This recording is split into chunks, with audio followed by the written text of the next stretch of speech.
د شپې د تهجد لمونځ.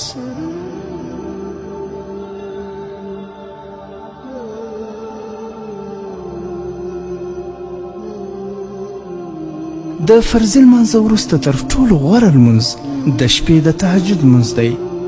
د تهجد د لمانځه وخت د ماخوستن د لمانځه وروسته تر رښتینې سبا پورې کیږي، خو غوره وخت یې د شپې آخره حصه ده. په حدیث شریف کې راغلی دی چې د آخري شپې 2 رکعته لمونځ د ټولې دنیا نه بهتر دی. رسول الله صلی الله علیه وسلم فرمایي که چیرې ماته د امت د مشقت او تکلیف ویره نه وای نو په امت به مې فرض کړی وای.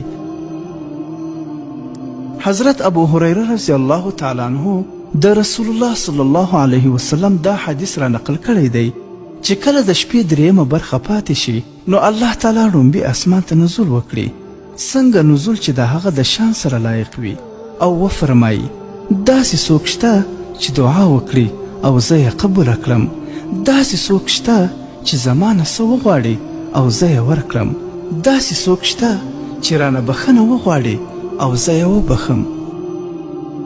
په یو بل روایت کې راځي الله تعالی وفرمایي شته څوک ماته فریاد او آواز کوونکی چې ماته آواز وکړي او زه یې فریاد واورم، له ما نه څه وغواړي او زه یې ورکړم، له ما نه د خپلو ګناهونو بخښنه وغواړي او زه ورته بخښنه وکړم.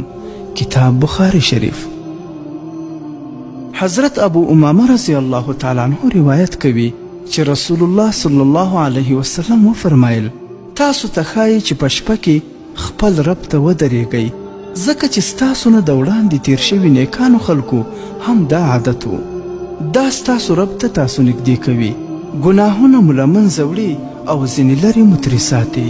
کتاب ترمذي شریف.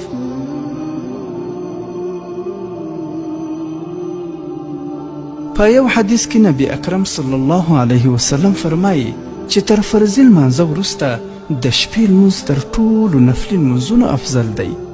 له اسما بنت یزید رضی الله تعالی عنها څخه روایت دی چې رسول الله صلی الله علیه وسلم وفرمایل د قیامت په ورځ به ټول خلک په یوه میدان کې راټول کړی شي، بیا به یو آواز کوونکی آواز وکړي چې هغه کسان چېرته دي چې د شپې لمونځونه به یې کول او سنګونه به یې له بسترو څخه لرې وو.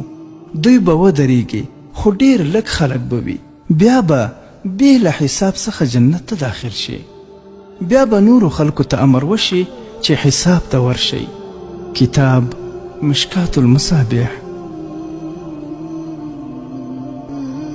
حضرت ابو هریره رضی الله تعالی عنه روایت کوي چې رسول الله صلی الله علیه وسلم وفرمایل چې الله تعالی پر هغه شخص رحم کوي چې په نیمه شپه کې بیداریږي او د تهجد لمونځ ادا کوي او خپله میرمن هم بیداروي او هغه هم د تهجد لمونځ ادا کوي، او که هغه نه را بیداریږي نو له ډېرې مینې پر مخ اوبه ورشیندي،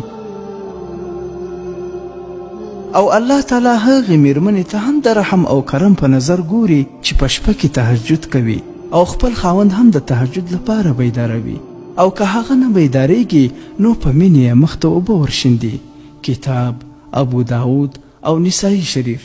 حضرت سهل بن سعد رضی الله تعالی عنه فرمایلی دی چې رسول الله صلی الله علیه وسلم ته حضرت جبرائیل علیه السلام راغلو او ورته وویل چې یا محمده په دې خبره پوه شه چې د مؤمن عزت او وقار د تهجد په لمانځه کې دی او عظمت یې د خلکو نه په څه نه غوښتلو کې بې پروایي کې دی.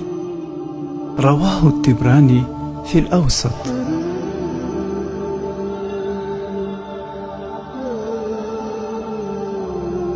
ګرانو مسلمانانو، د هر مسلمان ورور په زړه کې دا ارمان وي چې کاشکې ما د شپې د تهجد لمونځ کړی وای، خو د اکثرو مسلمانانو ورونو 11 میاشتې دا ارمان پوره نشي، او د روژې میاشت یې ډېره ښه موقع ده، ځکه چې په دې میاشت کې په نیمه شپه کې خلک پیشلمي ته راپاڅېږي او د شپې هغه آخري وخت هم بیداره وي په کوم کې چې الله جل جلاله اول اسمان ته نزول فرمایي، او د تهجد لمانځه ډېر ښه وخت دی، نو دا موقع د لاسه مه ورکوئ، ځکه چې موږ هسې هم بیداره یو.